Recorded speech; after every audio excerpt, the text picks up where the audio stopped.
स्वागत है दोस्तों आप सभी लोगों का। और हम लोग करंट अफेयर की श्रृंखला को बिल्कुल आरंभ कर रहे हैं। जैसे कि पिछले सप्ताह हम लोगों का बिल्कुल लगातार चल रहा था, ये बिल्कुल लगातार आपको 4 से 5 मिनट में बहुत सारी जानकारियाँ प्राप्त होंगी। तो शुरुआत करते हैं आज के घटनाक्रम की। जो बात है अभी हालिया में ही चर्चा में ये रहा दोस्त कि राष्ट्रपति श्रीमती द्रौपदी मुर्मू ने 23वें विधि आयोग के गठन को मंजूरी दी है। इसका कार्यकाल 3 वर्ष का होगा। कितने वर्ष का? 3 वर्ष का, 2024 से 2027 तक होगा। मेरे मित्र, 22वें विधि आयोग का अध्यक्ष कौन थे? तो ऋतुराज अवस्थी थे। अभी 23वें विधि आयोग के अध्यक्ष के पद पर नियुक्ति नहीं हुई है।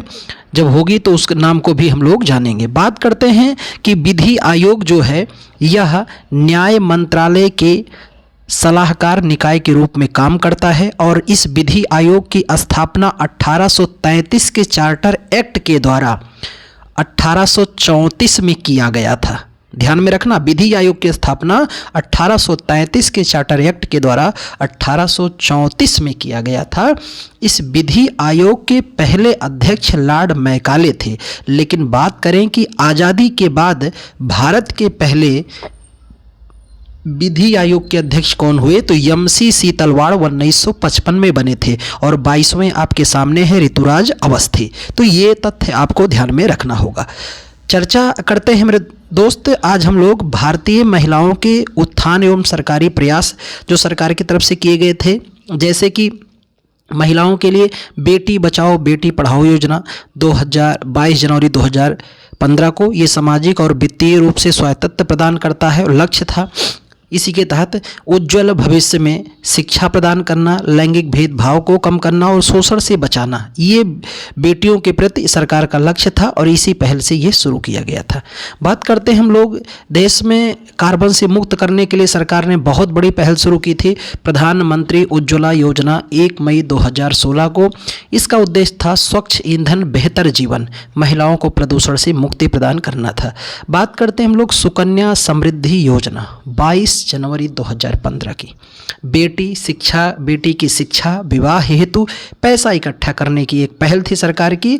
आप इसमें पैसे थोड़े से जमा करेंगे और 18 वर्ष बाद इसमें कि आप 50% राशि निकाल सकते हैं। 21 वर्ष जब बिटिया की विवाह की उम्र हो जाए तो पूरी राशि आप यहाँ से निकाल सकते हैं। फ्री सिलाई मशीन योजना गरीब महिलाओं, ग्रामीण और शहरी गरीब महिलाओं के लिए 50,000 फ्री सिलाई मशीन योजना का वितरण सरकार ने किया ही है। समर्थ योजना जो महिलाओं के वस्त्र निर्माण कार्य को महिलाओं को वस्त्र बनाने के लिए सिखाया जा रहा है। किस योजना के तहत? समर्थ योजना के तहत, जिसमें 75% महिलाएं कार्य भी कर रही हैं। ये कुछ महिलाओं के विशेष पहल के लिए सरकार की योजनाएं।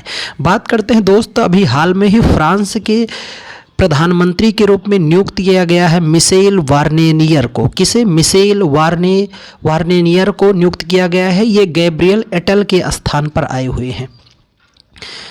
फ्रांस के राष्ट्रपति जो हैं मैनुअल मैक्रॉन हैं, जिन्होंने शपथ दिला दी मिशेल वार्नियर को। और कहा जाता है कि भारत और फ्रांस के मध्य अभी वरुण संयुक्त सैन्य अभ्यास का आयोजन किया गया है सितंबर 2024 में वरुण।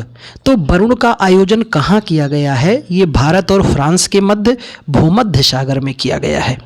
और दोस्त कहा जाए तो इस सम्मेलन में भारत की ओर से P-81 विमान और INS तबर शामिल हुआ था। इसके अलावा अगर हम लोग बात करते हैं तो भारत और फ्रांस की दोस्ती और उसकी रणनीतियों के बारे में, कि भारत और फ्रांस के कुछ और भी अभ्यास, जैसे शक्ति अभ्यास हुआ है, ये भारत और फ्रांस के मध्य होता है। वरुण अभी पढ़ा, गरुण अभ्यास भी भारत और फ्रांस के मध्य। फिर नेजेक्स अभ्यास भी भारत और फ्रांस के मध्य। आप जानते हैं फ्रांस की बेसिक बात, अगर स्टैटिक जीके की बात हम लोग करें तो फ्रांस की राजधानी क्या है?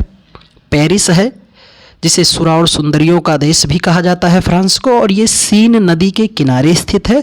एफिल टावर आपका यहीं पर स्थित है। फ्रांस की मुद्रा है यूरो। और मेरे दोस्त, हम सभी लोग जान रहे हैं कि 33वां ग्रीष्मकालीन ओलंपिक का आयोजन कहाँ हुआ? पेरिस में। और 2023 में शीतकालीन ओलंपिक का आयोजन कहाँ होगा? फ्रांस में होगा। तो ये कुछ बातें और चर्चाएं रही करंट अफेयर की। उम्मीद कि आप लोग इसे देखेंगे, समझेंगे, अच्छा लगेगा। और अगर आप पहली बार चैनल पे होंगे तो सब्सक्राइब कीजिएगा और ढेर सारे लोगों तक शेयर कीजिएगा। बहुत बहुत धन्यवाद। नेक्स्ट क्लास में हम लोग एक और अच्छी सुंदर क्लास के साथ मिलते हैं। तब तक के लिए बहुत बहुत धन्यवाद।